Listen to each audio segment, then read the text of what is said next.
E agora, para a abertura do painel Políticas Públicas e Reformas no Brasil, convido ao palco Felipe Busato, associado 2 do Instituto, fundador e diretor institucional da DocStage.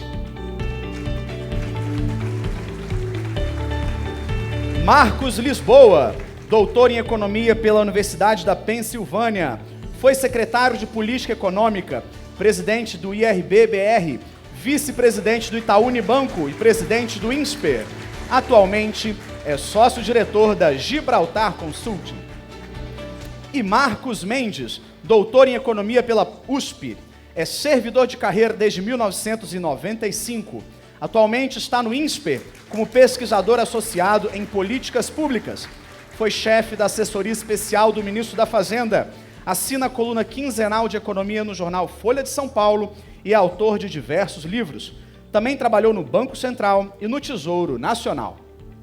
Para a apresentação do painel, convido Elimar Lorenzon, associado 2 do Instituto e analista de planejamento de projetos na VIX Logística.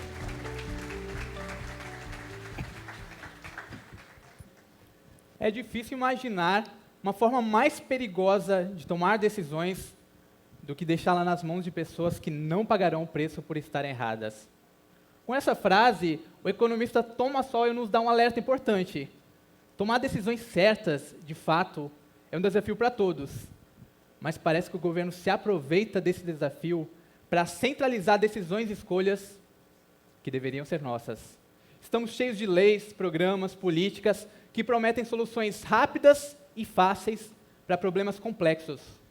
Problemas que não se resolvem com base numa canetada. Fácil é cobrar imposto, aumentar a carga tributária ou inchar a máquina pública. Difícil mesmo é assumir que precisamos de verdadeiras reformas. Reforma administrativa, política, tributária. Reforma da Previdência, que é compulsória, ineficaz e deficitária em mais de 250 bilhões de reais. Isso é quase 4% do nosso PIB. A verdade é que o Brasil tem um potencial enorme. Somos gigantes.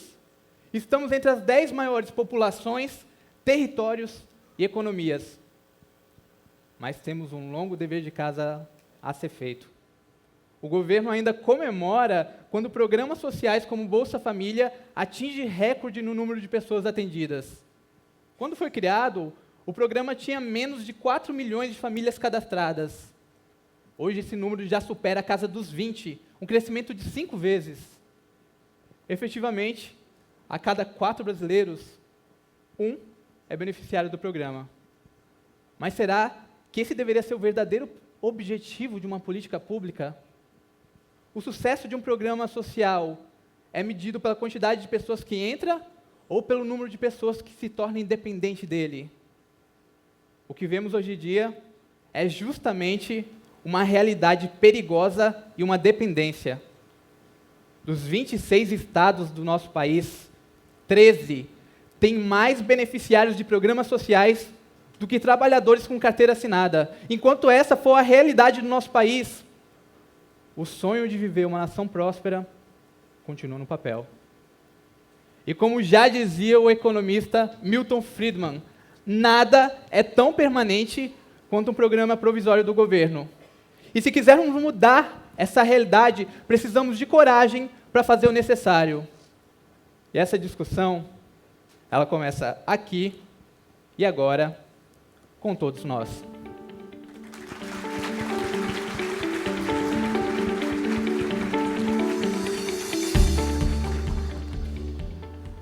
Boa tarde, Marcos. Boa tarde, Marcos.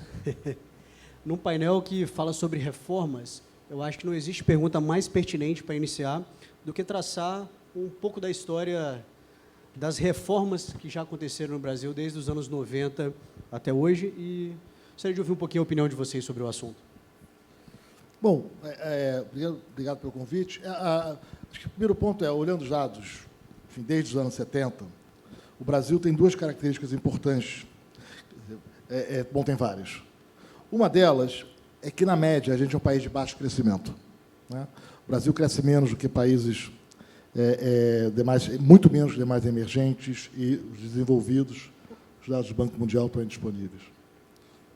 Cortaram o tempo, hein? O segundo aspecto é que o Brasil é um país de alta volatilidade. Você tem setores que... O Brasil tem boas histórias, ótimas histórias, que combina muito capital humano com empreendedorismo e boa política pública. Mas, na média, é um país que cresce pouco em relação ao resto do mundo, de novo, há 45 anos, mais ou menos. Né? E as boas histórias, né, elas têm uma combinação muito importante de políticas públicas bem desenhadas com empreendedorismo e formação de capital humano. E você tem também muita volatilidade no Brasil ao longo do tempo, que é algo para o qual as empresas se preparam um pouco. Então, infelizmente, o Brasil é um país que a curva de juros pode abrir, sair de 2 para... Os juros de curto prazo sair de 2 para 14, os juros longos pode variar mais ainda, o câmbio pode ter uma volatilidade muito grande, assim como o crescimento. E, regra geral, as empresas estão pouco preparadas para isso, com análises técnicas de risco e de gestão de capital adequadas. Então, é um país complexo, ótimas histórias muito ruins, muita volatilidade no preço dos ativos e no crescimento. Bom, tentar ser curto aqui, porque o tempo foi encurtado. Reformas. Né? Aí eu vou fazer um contraponto, eu acho que é um equívoco tanto do discurso da direita quanto da esquerda no Brasil. Eu acho que, às vezes, fica a impressão que grandes medidas resolvem o problema. Né? Faz uma reforma administrativa, não, abertura econômica, ou novo desenvolvimentismo com muito crédito subsidiado. Primeiro, eu acho que esse debate polarizado ele pode servir para retórica, né, para debates quentes, né? Mas, do ponto de vista da gestão da economia, do debate técnico, ele mais atrapalha do que ajuda. Eu me lembro quando eu vi a medida da liberdade econômica, eu falei, gente, isso aqui não serve para nada. Você não faz política econômica ou medida relevante com grandes princípios. Se você não conhece o tema na profundidade, não imagina que vai ter uma reforma administrativa que vai resolver a ineficiência do Estado brasileiro. Política econômica, debate de verdade, enfrentar problema, tem muita técnica. E eu vejo que é um debate que, com frequência, não conhece a técnica. Só a palavra de ordem. Isso vale no Brasil para a esquerda e para a direita. E aí eu acho que a gente meio patina no Brasil, e isso contribui para a alta volatilidade. Você fica em extremos de medidas que prometem muito, entregam pouco, são tecnicamente mal desenhadas e, com frequência, com efeito contrário aos pretendidos. Eu acho que, infelizmente, a pandemia mostrou isso, como, mesmo nas elites, o conhecimento de ciência é limitado. As pessoas não sabem separar o que é um texto científico, que nada tem a ver com a verdade, do que é um proselitismo de uma análise descuidada dos dados e 7 palavras de ordem. E a gente traduz isso hoje. É engraçado, quem criticava o governo anterior pelo desconhecimento de ciência no cuidado da pandemia, lá do outro lado do balcão e fazendo os mesmos equívocos na política econômica. Então, eu acho que, se a gente quer, de fato, entrar, eu acho que tem que sair mais desses discursos genéricos, de frases de efeito, e, de fato, querer discutir com profundidade os problemas que afetam o país, porque tem muita oportunidade, mas aí requer trabalho de verdade. Bom, obrigado pelo convite também. Se a gente está falando de reformas, é porque a gente precisa mudar alguma coisa que não está funcionando bem, né? E o que é o nosso modelo? Nosso modelo foi criado, basicamente, mais recente, pela Constituição de 88. Né? A Constituição de 88 ela foi uma construção política pós-ditadura, que você saía de uma situação em que a sociedade era muito desigual, ainda é muito desigual, né? E você tinha um potencial de conflito muito grande. Então, a Constituição de 88 foi mais ou menos um contrato em que se decidiu que o Estado brasileiro ia ser o locus onde você ia resolver o conflito distributivo. Então, no Estado brasileiro, você ia atender a todos, a todas as demandas. Então, aqueles empresários, aquelas empresas, aqueles grupos que, durante a ditadura, tinham uma série de subsídios, proteção comercial, etc., conseguiram, durante a democracia, na transição para a democracia, conseguiram manter isso e até ampliar, né? Você tinha uma massa de pessoas pobres desassistidas, né, que precisavam, que tinha uma demanda muito grande por assistência social, você não tinha saúde pública, indicadores de educação, de acesso à educação muito baixos. Então, você ampliou o serviço público para atender as pessoas, também com assistência social e etc.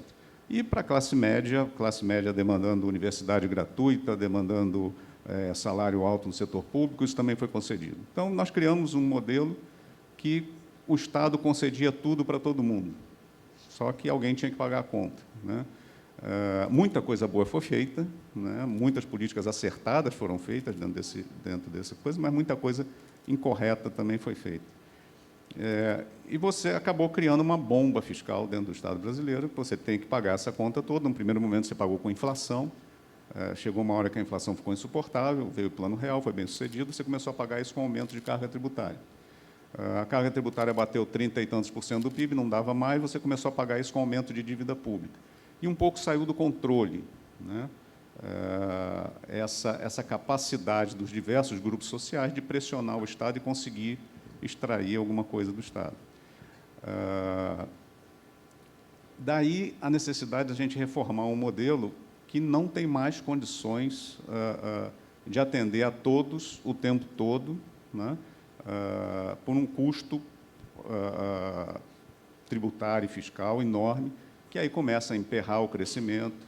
Não é só um custo fiscal, é também um custo regulatório. Toda a proteção regulatória acaba criando ineficiências, acaba criando dificuldades de aumento de produtividade, né? E, ao mesmo tempo, aquele crescimento do Estado ele foi positivo no sentido, num primeiro momento, de incluir, pegamos a educação, por exemplo, incluiu as crianças todas na escola, mas, a partir daí, você não consegue melhorar a qualidade da educação, você não aumenta a produtividade, você não aumenta o potencial de crescimento da economia. Então, nós estamos num momento em que esse modelo se esgotou, né? E daí a necessidade de você começar a, como o Marcos falou, olhar com cuidado o que funcionou e o que não funcionou dentro da estrutura de políticas públicas, o que precisa melhorar, o que tem que acabar, sempre no sentido de aumentar a oportunidade, aumentar o capital humano da população, garantindo, obviamente, um certo grau de assistência social, mas aumentar a competição, estabilizar a regulação da economia, acabar com as surpresas jurídicas e os choques jurídicos que as empresas sofrem com as mudanças de interpretação em tribunais, com a complicação da nossa estrutura tributária. E essa transição nós estamos com muita dificuldade de fazer. É essa questão que o país precisa debater agora, que é como a gente consegue transformar o nosso Estado em algo financiável, que produza políticas públicas de qualidade, que caibam no orçamento e que não atrapalhem o investimento, o aumento da produtividade e não aumente a percepção de risco na economia. Excelente abertura do painel. E me gerou uma curiosidade, né? Hoje a gente teve a oportunidade de ouvir que o Brasil está bem, sempre teve esse histórico volátil, esse baixo crescimento geral, também um pouco da irresponsabilidade fiscal ao longo de anos, de uma má gestão. E, Lisboa, na sua opinião, qual modelo ou quais modelos internacionais que a gente poderia se espelhar para tentar virar um pouco esse jogo? Não, esquece. O problema é muito mais profundo. O problema é muito maior. A sociedade brasileira, setor privado, inclusive, eu vejo gente que está na agenda liberal e que, na hora de subsídio de proteção comercial, está em primeiro lugar em Brasília pedindo, né? A sociedade brasileira tem uma consistência, o que a gente chama de equilíbrio de Nash, né? Nesse jogo, na interação entre instituições, crenças e ações no Brasil, em que toda a sociedade se acha merecedora de algum privilégio. Olha a quantidade de setor privado pedindo benefício na reforma tributária. Todo mundo se acha importante. Táxi não paga imposto, eu quero crédito subsidiado do BNDES que eu preciso, eu não consigo competir com o coreano, que o Brasil tem um custo de capital alto, né? O aço de não sei onde é muito caro, não pode ter. Isso não é só na massa, isso não é só nos servidores públicos, isso é dominante no setor privado brasileiro. Quantos do setor privado falam assim, não, eu não quero um benefício tributário? Não, temos que rever o BNDES. Não quero subsídio para o Nordeste. Não quero benefício tributário regional, porque eles fracassaram. A Sudene é mais velha do que eu. O Nordeste não convergiu para o Sudeste. Vamos combinar que deu errado? Zona Franca de Manaus, era para ter terminado há um tempão. Fracassou, né? Fracassou. Então, em primeiro lugar, tem essa componente. Você tem uma sociedade nos seus diversos microgrupos. Eu tenho uma prótese, eu não quero pagar IPVA. E não paga, tá? Você faz qualquer... Tentou-se reduzir os benefícios tributários do CMS de São Paulo. Teve uma lei desse tamanho, que no anexo tinha todo mundo que recebia benefício tributário. É uma lista interminável. Bulbo de cebola, cavalo puro sangue, desde que não seja do tipo inglês, óleo para navio pesqueiro de certo tamanho. Foi o setor privado de trator para rua, falou, não, no meu caso, não. Olha a reforma tributária do IVA. A minha categoria, os profissionais liberais, economistas, médicos, advogados, empresas de lucro presumido que faturam 20, 30, 40 milhões de reais, é quase tudo remuneração. Todo mundo foi a Brasília pedir para pagar menos imposto que o operário. Então, esse é um primeiro ponto. Então, acho que é muito mais... E o judiciário é cúmplice disso. Você faz contrato para renegociar a dívida de estados. O estado quebrou, gastou mal, não sei o quê. Aí você faz lá, a União põe o dinheiro, baixa os juros, dá uma mesada. Então, o meu Rio de Janeiro recebe subsídio, mesada, que o Espírito Santo paga, que Alagoas paga, que o resto do país paga, Minas Gerais também, Rio Grande do Sul também. O Rio é o segundo estado mais rico. Aí, vai e recebe um bom dinheiro. O que faz? Aumenta salários, subsídios para empresas privadas. Aí quebra de novo. Aí vai a União, aí não tem um contrato. Aí o Supremo fala, não, contrato não vale. Vamos aqui rever, coitado do Rio de Janeiro. Essa novela dura já há quanto tempo? Né? Então, tem uma cumplicidade que é inerente. Sem um grande diálogo, você não resolve. Não tem lei que resolva. Até porque o Estado brasileiro é engessado. Quando eu falo que é reforma administrativa, quem fala sobre assuntos não sabe o que está falando, em geral, porque 94% do gasto brasileiro está na Constituição, ou quase lá. E boa parte é cláusula pétrea. Não tem mágica aqui de lei que vai resolver isso. Você não pode reduzir salário, não pode demitir servidor. Tem várias transferências que são constitucionais e há várias cláusulas pétreas. O problema é muito mais complicado. Esse é um lado da história. O segundo lado da história é a gente ficar nessa dicotomia, nessa polarização que domina o debate brasileiro, desenvolvimentistas ou liberais, e não entender a sutileza técnica do problema. Deixa eu dar aqui alguns exemplos. Vamos falar de educação. Educação importa ou não importa? Importa mais, importa menos? O quê? Alfabetizar uma criança requer técnica. Esse é um debate incrivelmente técnico. Tem vários mecanismos. O mundo tinha várias técnicas para alfabetizar crianças há 40, 50 anos. Teve muita pesquisa científica sobre o assunto. Pesquisa dos Estados Unidos, na Inglaterra, na França. Laboratórios de experimentos. E aí chegou-se que o método construtivista, que é o dominante do Brasil, tá? É pouco eficaz. Tem o método fônico se divide em 3 subgrupos, tem um deles que é o que mais eficaz, e vários países do mundo fizeram suas revoluções em alfabetização para adotar esse método.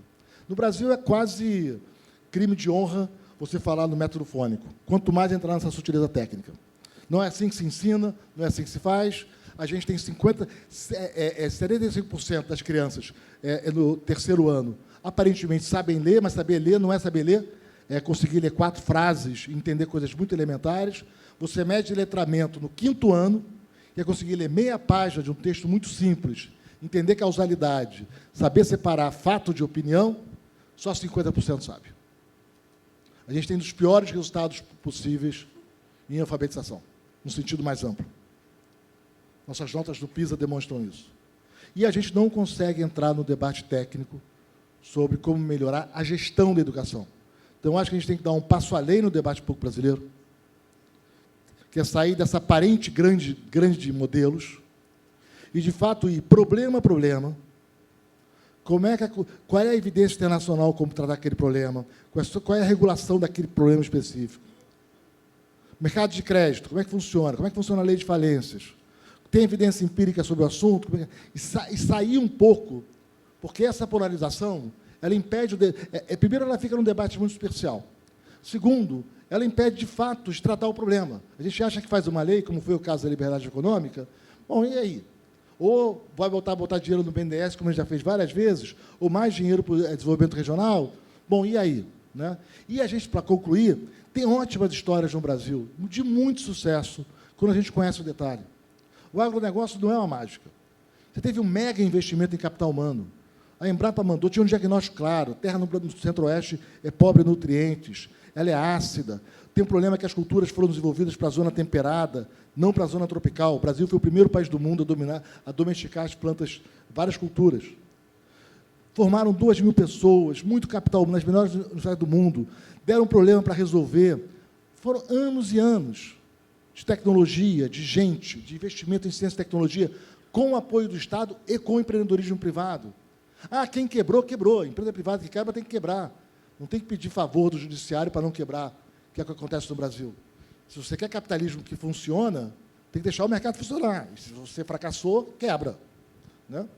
A revolução do agronegócio é isso. Nosso agronegócio, a produtividade cresce 3% ao ano, o Brasil virou líder em várias culturas, é fundamental para ter resolvido a restrição externa brasileira, com boa política pública combinada com bom empreendedorismo, com muita tecnologia, muito capital humano, né? E mercado de fato funcionando, que é o contrário do que a gente vê em vários outros setores da economia, que quando as coisas estão bem, nós somos liberais, quando as coisas estão mal, pô, cuida de mim aí, eu sou importante, eu não posso quebrar.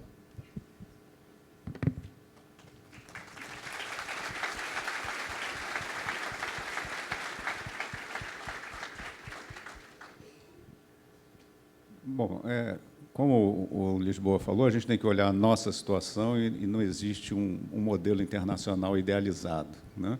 Mas a gente não pode abrir mão de fazer comparações internacionais para ter uma ideia de onde a gente está, né? E quando a gente faz algumas comparações internacionais, elas são muito problemáticas. Quando você vai olhar a educação, por exemplo, a educação pública, a relação custo-retorno, a gente está cansado de ouvir dizer que precisa colocar mais dinheiro em educação, que o Brasil gasta pouco em educação.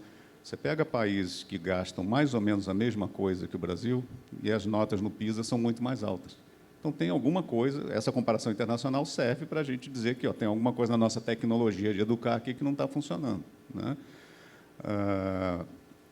Quando a gente vai olhar para as finanças públicas, é importante fazer a comparação internacional também para nos situarmos. Por exemplo, estamos assistindo agora o fenômeno do grande crescimento das emendas parlamentares ao orçamento. Eu acabei de fazer uma pesquisa com um colega, Ed Tolini, em que a gente vai olhar os países da OCDE, nem de longe são parecidos com o Brasil, né? O argumento que se usa aqui no Brasil é de que o orçamento pertence ao legislativo e, portanto, as emendas são a coisa mais natural do mundo. Você vai olhar o que é a participação do legislativo no orçamento nos países com as melhores práticas. Eles debatem as prioridades públicas, eles debatem a trajetória da dívida pública, eles debatem qual vai ser a política tributária, mas raramente vão fazer uma emenda para dizer que tem que construir uma ponte na cidade tal, no quilômetro tal da rodovia não sei quantos, né? Volumes, os valores envolvidos são absolutamente desproporcionais. No Brasil, 25% da despesa discricionária, daquela que o governo tem flexibilidade para gastar, está sendo alocada em emendas parlamentares, né? Então, isso demonstra também que a gente tem uma distorção na nossa política orçamentária, na forma de alocar os recursos públicos, que vai bater na qualidade do gasto e vai bater na eficiência geral da economia. Na minha primeira intervenção, né, eu falei sobre a necessidade de reformar um modelo em que a política em que o Estado se tornou o locus de resolução de conflitos e, portanto, cresceu muito a despesa pública, cresceu muito a regulação pública, e isso é uma coisa que tem que ser reformada. A outra dimensão de problema que nós estamos agora, que também requer uma solução, porque está chegando num nível complicado, é a de equilíbrio entre os poderes, né? Nós fizemos uma Constituição em 1946, quando você saiu da ditadura do Getúlio Vargas, foi feita uma Constituição democrática que deu muitos poderes ao Legislativo e desequilibrou a balança de poderes. O Poder Executivo ficou relativamente frágil em relação ao Legislativo. E mais, a gente criou um sistema eleitoral em que o presidente da República sempre é minoritário no Congresso, isso já lá em 46. E a consequência disso foi uma sucessão de crises. Nenhum governo teve vida fácil, todos os governos foram minoritários e tinham que fazer coalizões heterogêneas no Congresso, coalizões fracas, o presidente sempre acabava ficando refém dessas coalizões e foi bater no golpe de 64. Quando nós fizemos a Constituição de 88, o Sérgio Abrantes, que escreveu aquele artigo clássico de presidencialismo e coalizão, ele falou, olha, eu estou com medo de que aconteça de novo o que aconteceu em 46. Estão criando um Congresso muito forte, um presidente que vai ter a responsabilidade pelas políticas públicas, mas não tem os instrumentos, a gente corre o risco de ter o desequilíbrio político e a geração de crises políticas. E não foi isso que aconteceu. A Constituição de 88 acabou dando ao presidente da República instrumentos que permitiram equilibrar a conversa com o Congresso. Teve as medidas provisórias, o poder de veto do presidente às leis aprovadas no Legislativo, o poder do Executivo para controlar o orçamento era muito maior, o orçamento não era impositivo. O que vem acontecendo ao longo dos anos é que esses instrumentos de equilíbrio de poder estão sendo corroídos, né? As medidas provisórias se enfraqueceram, os vetos presidenciais estão sendo derrubados pelo Legislativo com muito mais facilidade, o controle do Executivo sobre o orçamento diminuiu, e, ao mesmo tempo, toda a responsabilização pelo resultado das políticas públicas cai nas costas do Poder Executivo. E você tem, ao mesmo tempo, um Legislativo que, pelas nossas regras eleitorais e pela nossa história política, é muito preocupado com as questões locais e municipais, né? Então, isso gera uma pulverização de recursos. Na hora que você dá ao Legislativo maior poder sobre o orçamento, esse orçamento é pulverizado. Ao mesmo tempo, nós temos uma outra característica do Legislativo, que é ser muito permeável a grupos de pressão. Então, isso também gera muita legislação e regulação econômica distorcida, que acaba atrapalhando o crescimento econômico. Então, nós estamos com uma exacerbação nesse desequilíbrio de poder, né? Em que o pêndulo de divisão de poder foi muito para o lado do Legislativo, complica o fato de que o Judiciário passou a ter um ativismo muito grande, uma imprevisibilidade muito grande. Então, você tem duas crises paralelas, uma crise fiscal e de qualidade de políticas públicas e uma crise de equilíbrio de poderes e de poder decisório, que está paralisando a capacidade de fazer reformas na nossa economia. Essa é a grande interrogação, qual vai ser a equação que vai nos permitir superar essas duas dificuldades. Não, eu quero complementar uns aspectos do Marcos, porque, quando eu falo do desprezo pelos detalhes, é isso. O tema das emendas começou há 10 anos atrás. E a mudança das regras das MPs é 20. Nós dois ficamos particularmente preocupados desde o começo, né? Eu não achei que ia ficar tão ruim quanto ficou. Eu estava muito preocupado em 2015, 2016, escrevendo sobre o assunto. E a gente achou que não era um tema. E aí você cria um problema de coordenação da intervenção da política do setor público, que não é a questão de ter uma ideia. Não adianta ter ideia. Porque toda a implementação, a governança está toda fragmentada, está muito mais difícil você implementar, e está muito mais sujeito a interesses pequenos, né, distorcerem inteiramente. A gente está vendo o que está acontecendo com a reforma tributária, uma pena. Uma pena. A reforma tributária era ótima, muito bem desenhada tecnicamente. Era a reforma tributária, enfim, é o modelo que... Bom, em micro 1, a gente peça para os alunos dar exercício, eles vão chegar nesse modelo como o melhor para o país. Né? A gente conhece isso há 60 anos. É o que o resto do mundo faz, tá? Mas vem todo o oportunismo toma conta.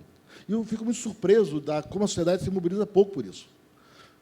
Porque essas distorções microeconômicas, seja, né, na tributária, seja nas proteções ao comércio exterior, quer dizer, cada grupo vai atrás do seu interesse. Você tem uma série de mecanismos institucionais que facilita a captura do Estado, por exemplo. Bom, a gente viu empreendedores defendendo lei de subsídio para eles. Por que vai ter subsídio para empreendedor? Não faz nenhum sentido.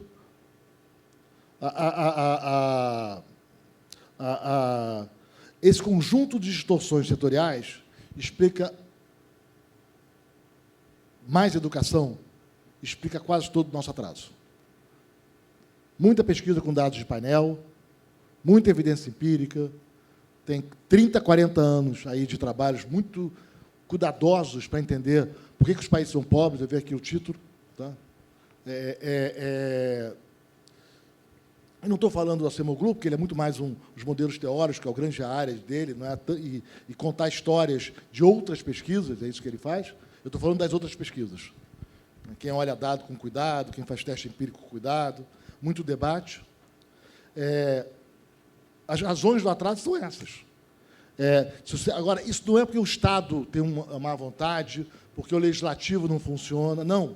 Isso é a construção de diversos mecanismos muito sutis e institucionais em que a sociedade acredita que é razoável pedir favor nos seus diversos grupos, o Estado acha que é razoável conceder favores, para cada um acha que está ganhando algum benefício, mas o resultado é um país mais pobre.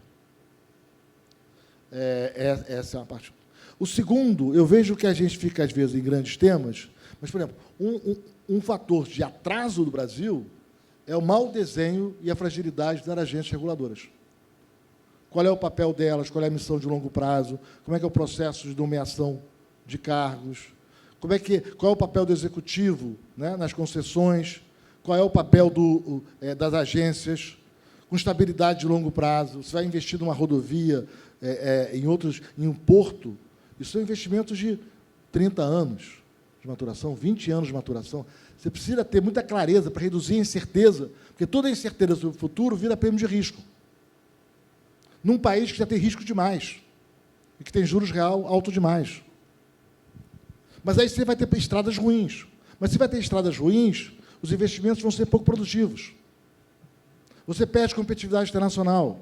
Os produtos ficam caros e o país fica pobre. Esse é um exemplo, um pequeno exemplo, de como esse manancial, quando a gente fala de instituições importam, porque os países prosperam, o segredo é um detalhe. Quando a gente foi fazer a agenda de créditos de mercado de capitais, lá em 2003, né, o Brasil não tinha quase crédito privado. Não é uma lei geral. São dezenas de leis particulares, de mudanças particulares. É criar alienação fiduciária, entender o problema do registro do carro no Detran, aí tem um artigo, aí patrimônio de afetação, aí para salários tem um consignado, aí você tem que mudar na lei de falência, que é uma lei com 200 artigos. Cheio de sutilezas, como é que é o processo que se dá de negociação quando a empresa quebra, de quem é a prioridade. Várias daquelas medidas têm trabalho empírico, microdados e grupos de controle sobre o seu impacto.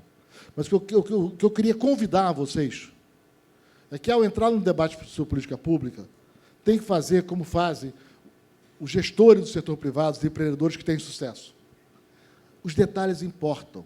Na empresa de vocês, eu garanto, o plano deve gastar muito tempo discutindo qual é o plano de remuneração, processos organizados de promoção, de reconhecimento, discussões estruturadas sobre governança, porque tem uma parte que toca o dia a dia do negócio, mas tem uma parte que é inovadora e as culturas conflitam. Análise de mercado, prioridades de investimento. Né? Todo gestor bom que eu conheço conhece muitos detalhes. Conhece muitas experiências externas. E não está discutindo grande estratégia. A estratégia toma 2 dias de reunião por ano. O resto do dia é cuidar do dia a dia, com profundidade, sabendo que pode ter erro, mecanismos ágeis para corrigir erros. E aí o que eu convido a vocês, que têm tanta preocupação com o debate público, vamos ter, na discussão sobre política pública, o mesmo compromisso de entender, porque senão a gente não vai enfrentar os problemas. As soluções vão frustrar a gente, como foi no caso da última reforma da Previdência, como eu temo será o caso da reforma tributária, como foi o caso da medida da liberdade econômica. Não são grandes temas. O segredo está nos detalhes. E aí, para concluir, tem que ter uma grande conversa no país. Não adianta você aprovar uma boa reforma trabalhista, não é ótima, boa, e o judiciário falar, não vale. Ah, isso aqui não vale. Como assim? Quem é o poder eleito? Como não vale com base em quê? Numa opinião pessoal? Não adianta você fazer uma ótima reforma tributária e amanhã a Receita fala assim, não, eu discordo dessa interpretação. Que acontece com muita frequência, tá? Tem muito trabalho documentando isso. PLR, um tema que deve ser comum, todo mundo deve conhecer. A jurisprudência vai mudando ano a ano. O que adianta você fazer uma boa lei se a jurisprudência muda todo ano? De um tribunal administrativo, sem nenhum princípio. Não, eu acho que tem que ter um contrato com o sindicato. Ah, é? Tá. Como assim? Não está na lei? Não, mas eu estou dizendo para você. Aí, no ano seguinte, você volta, não vale não, porque o contrato tinha que ser até o dia tal. Onde é que está escrito isso? Tem trabalho mostrando isso. Então, também não adianta imaginar que vai ter lei e processo se não começar a ter um diálogo muito profundo sobre como é que fica essa grande governança, né? O que cabe ao legislativo, tem que acertar isso aqui, o executivo, a discussão orçamentária, e uma conversa com o judiciário, porque cada um, eventualmente, está achando que está fazendo bem. Da mesma maneira que os grupos privados acham que estão fazendo bem ao defender o seu interesse, de taxistas, de não sei o quê, de transportadores de alimentos, de supermercado. A razão do nosso atraso está em nós mesmos.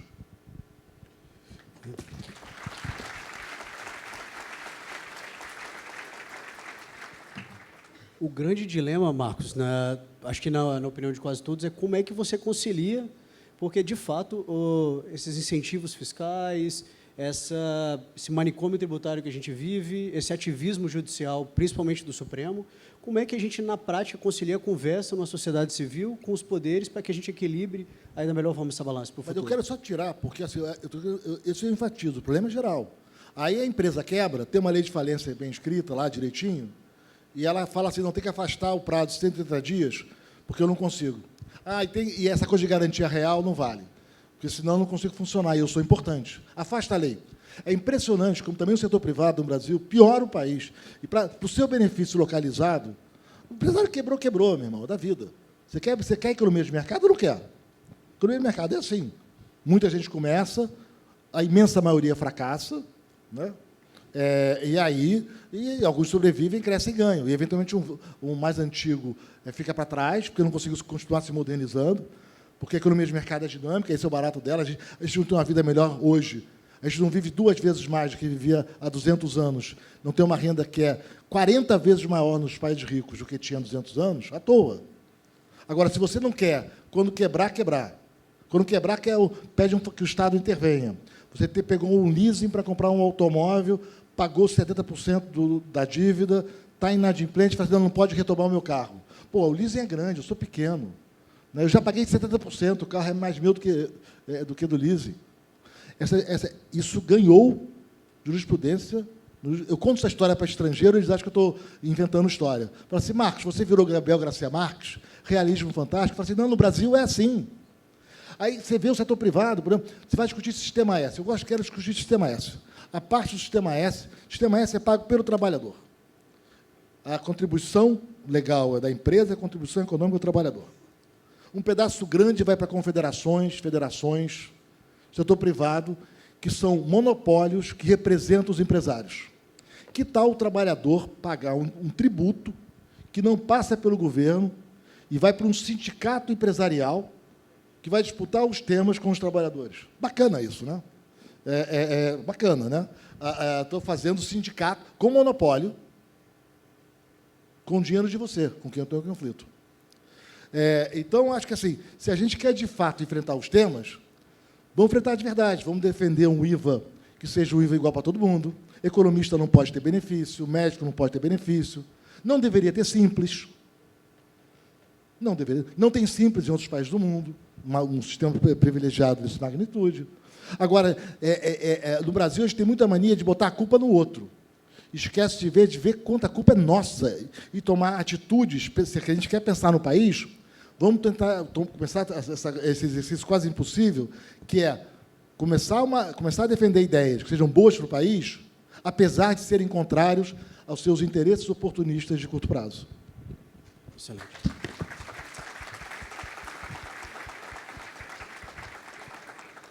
Na sua opinião, Marcos, como é que a gente, na prática, supera todos esses desafios para crescimento econômico aqui no país? Falar depois do Marcos é difícil, né?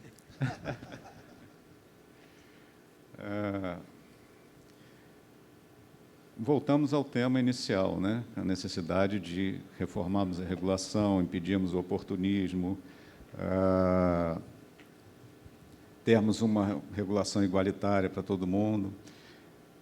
E aí a gente tem uma dificuldade, né? Em determinado momento, eu fui analisar países que foram bem-sucedidos em fazer reformas econômicas que tiraram os países das suas situações difíceis, como nós estamos. E esses países têm características distintas do Brasil, né? Em primeiro lugar, a maioria dos países bem-sucedidos, países que deram a volta por cima, são países pequenos, seja em termos de população, seja em termos geográficos. Por quê? Porque esses países eles não têm mercado interno grande, eles dependem da economia internacional e, portanto, eles têm que ser competitivos no exterior, precisam estar com a macroeconomia arrumada, precisam ter um sistema judicial arrumado para atrair investimento externo, né? Em geral, países pequenos têm uma população menor, uma elite menor e mais fácil de fazer os seus acordos internos, né? Não é o caso brasileiro, porque o Brasil é um país enorme. Também tem maior facilidade de fazer reformas países que têm governos unitários, porque o processo de decisão é mais simples, né? Quando você tem 3 níveis de governo, a coisa complica, principalmente com a desigualdade regional que nós temos e o histórico que se desenvolveu no país de uma disputa de um Estado querer jogar para cima do resto da nação os seus custos, as suas ineficiências, né? A outra característica muito importante é você ter vizinhos, ter uma vizinhança geográfica de sucesso, né? Então, você pega, por exemplo, os países em torno da China tiveram um desempenho econômico bastante forte após o início do crescimento da China, porque tinha ali um vizinho que estava crescendo muito, que mostrava o exemplo de como se organizar, facilitava o comércio. Nós estamos mais ou menos isolados, nós somos o líder da nossa região, não temos nenhum grande exemplo em torno, e não podemos seguir assim, né? A outra oportunidade é a entrada em blocos de comércio. Então, você teve aqueles países da periferia da União Europeia que entraram na União Europeia e, para isso, fizeram uma série de reformas, receberam ajuda da União Europeia, como Portugal, Espanha e outros, que deram um salto de qualidade e se integraram naquela economia. Nós também, o que nós fizemos aqui foi criar um Mercosul que ajuda todo mundo a se fechar junto, né? E tem uma característica muito importante e mais difícil de medir, que alguns chamam de capital social, outros chamam de coesão social, né? Que reflete um pouco o que o Marcos estava falando, né? Um histórico cultural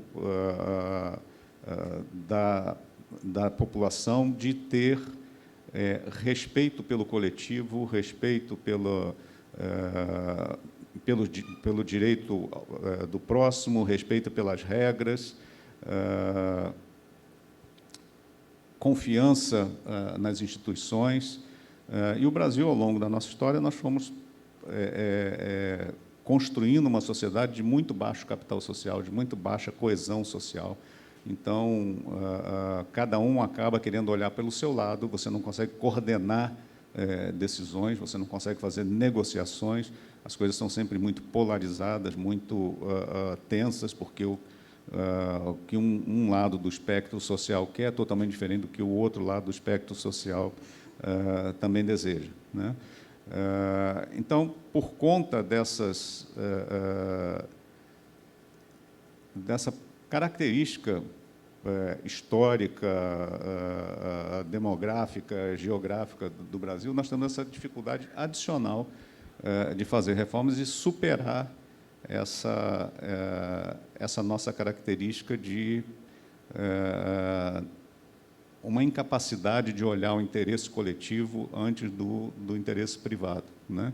Isso é uma dificuldade adicional que emperra a nossa capacidade de construir um país mais produtivo e mais desenvolvido. Excelente. Tivemos valiosas lições hoje. Vamos caminhando para a última pergunta. A nossa plateia hoje está bem heterogênea, né? Temos muitos estudantes, mas temos muitos tomadores de decisão aqui também. Muitos gestores, muitos empresários ali que, com certeza, se sentiram tocados aí pelas suas colocações. E um ponto também que foi muito tratado foi como que a educação tem um papel fundamental na mudança dessa mentalidade e até mesmo na evolução da nossa sociedade como um todo.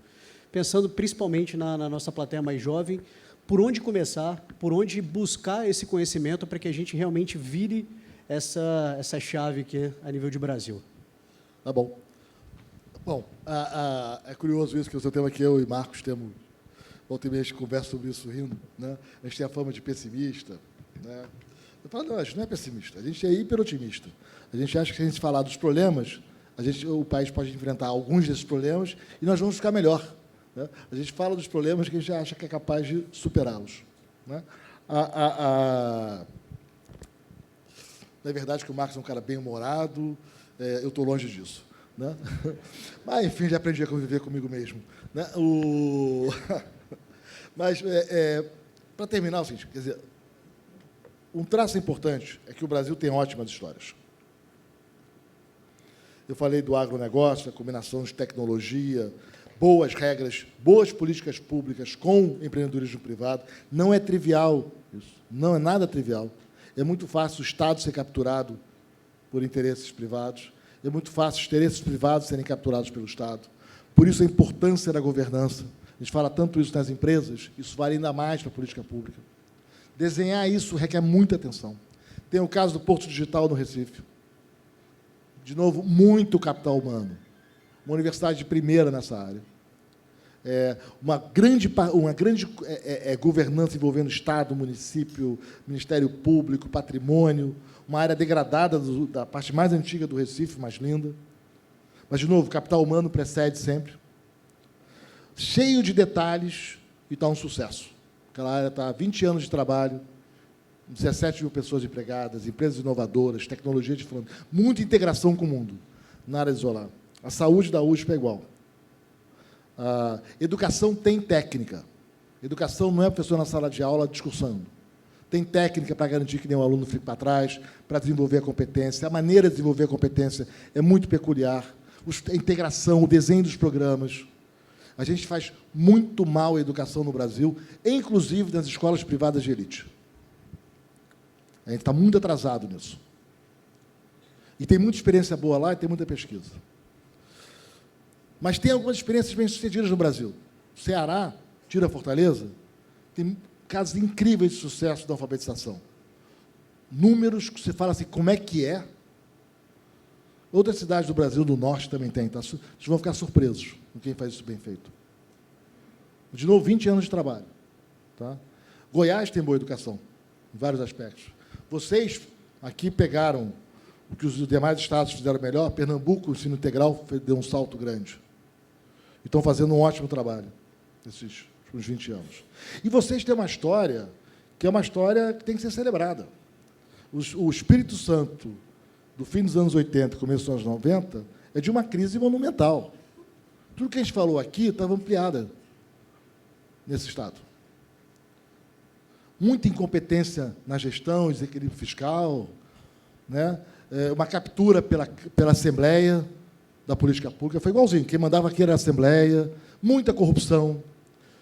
uma relação toda torta com o setor privado, um Estado decadente, né? Uma má relação com a política. Foi uma situação assustadora. Eu lembro quando eu cheguei no governo em 2003, o tema é como é que tira o Espírito Santo dali. Como é que tira? Meses de atraso da folha de pagamento, e como é que lida com a corrupção, pô? E na Assembleia, liderando. E teve um esforço de mobilização da sociedade civil, com o apoio do governo federal, envolvia empresários, envolvia um bispo, tinha lá um apoio grande do governo Fernando Henrique, e lideranças locais se organizaram coletivamente, e foi impressionante o que o Estado fez. Conseguiram combater a corrupção, gente foi para a cadeia, conseguiram arrumar as políticas públicas, limpar as contas públicas, melhorar a gestão diária.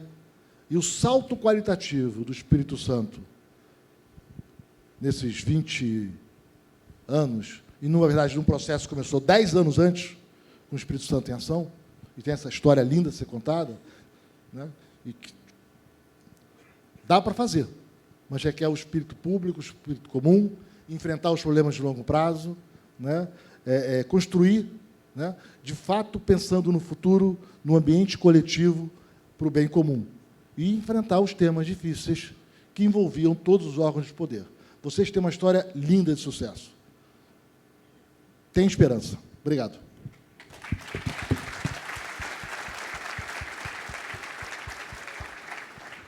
Finalizando, uma indicação de uma obra que as jovens lideranças e os acadêmicos podem levar aqui hoje para começar um estudo e aprofundar.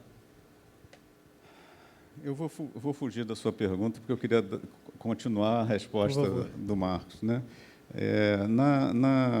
Na resposta anterior, eu coloquei dificuldades aqui para fazer reforma. A gente tem que olhar o outro lado da moeda, né? Quais são os ativos que o Brasil tem para a gente conseguir dar a volta por cima, né? E esse exemplo que o Marcos deu do Espírito Santo, da recuperação do Espírito Santo, ele é uma indicação clara, né? Hoje a gente tem um federalismo que é um federalismo que empobrece o país, né? Um federalismo em que vários estados do país ficam tentando jogar a conta para a União, ser sustentado pelo resto do país, não cuidam das suas gestões. Se a gente conseguir transformar o nosso federalismo num federalismo competitivo, em que cada estado da federação queira fazer melhor do que o outro, não tenha uma garantia de que, se fizer errado, vai ter um socorro federal, né? Tem os incentivos corretos para concorrer na economia sem ficar fazendo essa guerra fiscal destruidora de valor. Eu acredito que a competição federativa, o surgimento de lideranças estaduais que consigam fazer boas políticas públicas e criem uma tradição de que o bom prefeito vai virar um bom governador, e o bom governador será um candidato à presidência da República. Você cria um espírito de competição e de cooperação dentro da nossa federação, que tem um poder de transformar as práticas e a qualidade das políticas públicas, que é muito poderosa. A gente gostaria de agradecer a presença de vocês, foi um prazer esse debate. Daremos continuidade ao painel. Muito obrigado, Marcos Lisboa.